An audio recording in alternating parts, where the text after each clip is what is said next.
Nesse vídeo, falarei das mãos mirradas que não abençoam a obra e nem os necessitados. Falarei das mãos assassinas, mãos que roubam, mãos das feitiçarias, mãos caloteiras e mãos da imoralidade. Falarei dos demônios das artes marciais, das Olimpíadas e de outros esportes que visam a competição. Falarei de todas as formas de competições diabólicas e sobre os dons espirituais das trevas. Falarei das festas comemorativas satânicas e de suas oferendas diabólicas. Falarei de como na magia se assume diversas aparências faciais humanas. Falarei de como se materializar em qualquer coisa através dos poderes das trevas. Falarei da transfiguração, e de como conseguir copiar uma falsa aparência de outra pessoa. Falarei de ilusões óticas do mundo espiritual, e do Pentecoste das bruxas. Falarei de aparelhos fantasmagóricos, casas amaldiçoadas, assombrações, barulhos,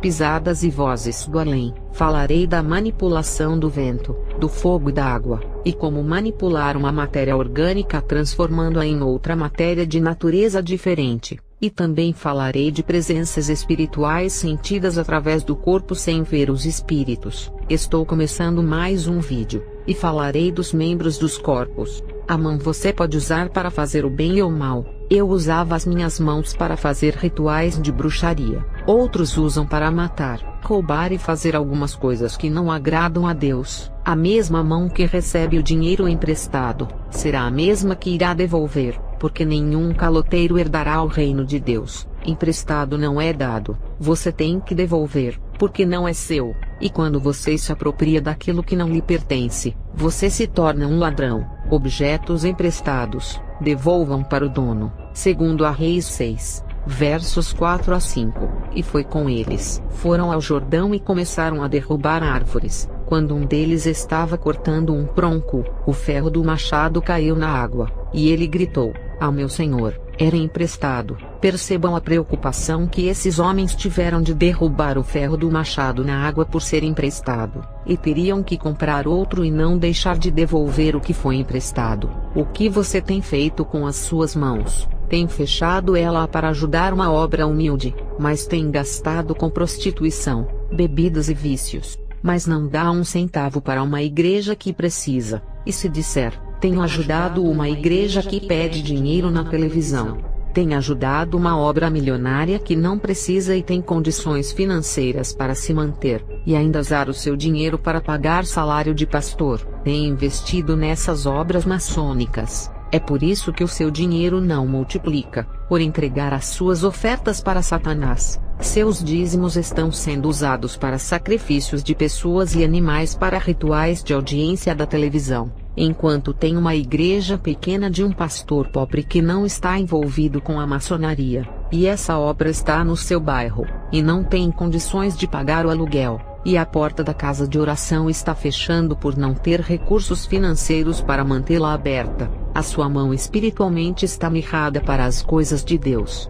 Mas abra suas mãos para aquilo que é do mundo. As suas mãos não são abençoadas. Esse membro precisa ser santificado. O que tem feito com as suas mãos? Tem gastado dinheiro por aquilo que não é comida e bebida, comprando produtos de vaidade e tecnologias avançadas. Tantas coisas inúteis são compradas, e não tem coragem de ajudar um pobre necessitado que está passando fome. E talvez essa pessoa é o seu vizinho, e você não se importa porque é egoísta, só pensa em você, e que o mundo se acabe, desde que você não esteja dentro dele, e depois quer pregar o evangelho para o seu vizinho se converter, mas não ajuda quando ele precisa. E você diz: eu prego a doutrina, mas a fé sem as obras é morta. A questão não é pregar a palavra, porque na internet está cheios de homens que pregam a santidade, mas não vivem 5% daquilo que falam, e aqueles que dizem: eu sou santo, não têm televisão e nem rede social. Mas o vizinho do seu lado está precisando de um pacote de arroz, e você não dá por ter a mão mirrada. A esposa dele ficou internada, você foi visitar ou fazer uma oração no seu lar. Doutrina sem amor não é doutrina, isso é viver de uma aparência evangélica enganosa que não agrada a Deus. Não viva uma santidade de aparência transfigurada de um anjo de luz que você não é. Só Deus sabe quem é você por dentro. Ele sonda o seu coração de hipocrisia. ou quem tem feito com as suas mãos, tem praticado as boas obras ou retido elas. Tem crente que tem comprado abominações no sexy shopping para levar para sua casa, e não sabe que multidões de demônios estão escondidos dentro desses produtos trazendo maldição para o seu lar, e as suas mãos têm tocado naquilo que não agrada a Deus, e quando chegarem ao inferno, terão as suas mãos cortadas pelos demônios, porque usaram em práticas abomináveis. Vocês que se masturbam, e ficam desperdiçando seus prazeres que foi dado para ser compartilhado com as suas esposas, e os sêmens que foram criados para procriação, e estão sendo lançados em lugares qualquer. O lugar onde é lançado o material genético tem que ser no lugar certo,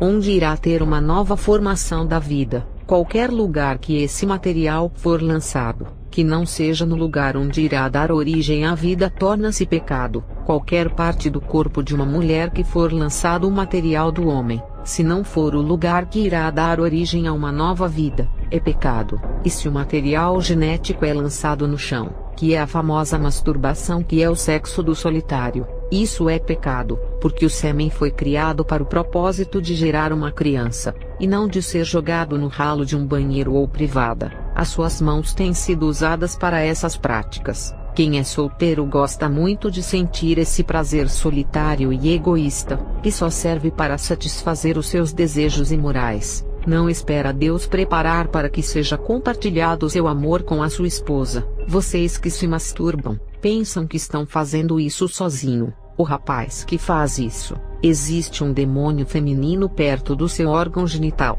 E a moça que faz isso, existe um demônio masculino também, e ele se alimenta do seu prazer, mesmo que use qualquer material plástico no ato ou as mãos. Eu falo isso, porque quando era bruxa eu praticava, e sendo vidente via quando começava o ato, um demônio se aproximava de mim e participava do meu prazer.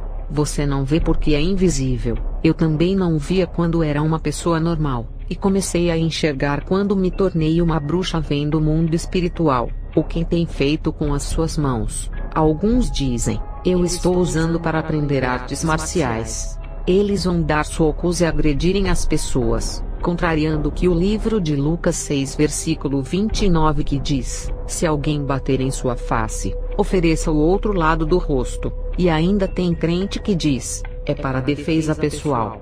Isso é uma mentira. As mesmas artes marciais que se defendem também atacam, e em nenhuma briga o lutador vai querer ficar se defendendo, ele vai atacar também, porque toda luta tem por objetivo finalizar a vítima ou imobilizar. Isso é um ataque, e se fosse apenas defesa pessoal, não poderia atacar uma vítima, um policial. Embora venha prender o bandido e proteger as pessoas, em um tiroteio ele terá que matar, contrariando a Bíblia que diz que nenhum homicida irá entrar no reino de Deus. O que é encontrado nas artes marciais, eles têm sabedorias ancestrais, filosofias humanas e meditações espirituais. O Kung Fu, Karatê, Jiu-Jitsu, Muay Thai, Capoeira, Judô, Boxe, Ninjutsu, Taekwondo. Todas as artes marciais visam o corpo, mente e energia igual ao yoga. As artes marciais são iguais às religiões. Fazem meditações e têm as suas filosofias.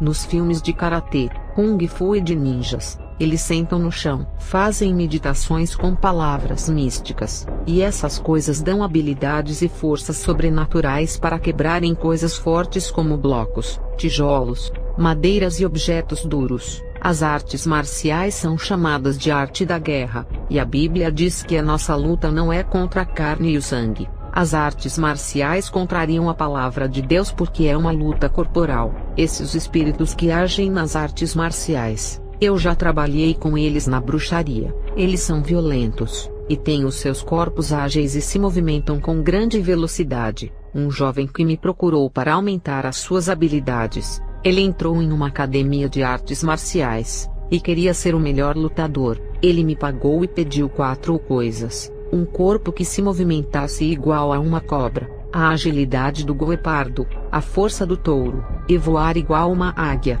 Os 4 espíritos que eu invoquei para entrarem nele, eram demônios híbridos. Um era metade homem e metade cobra, o outro metade homem e metade guepardo, o terceiro metade homem e metade touro, e o último metade homem e metade águia. Eles eram compostos de partes homens e partes animais que eu invoquei. Esse jovem em apenas um mês, voava.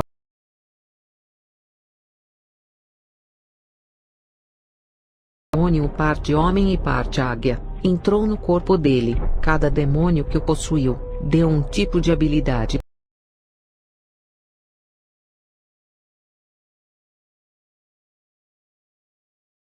O seu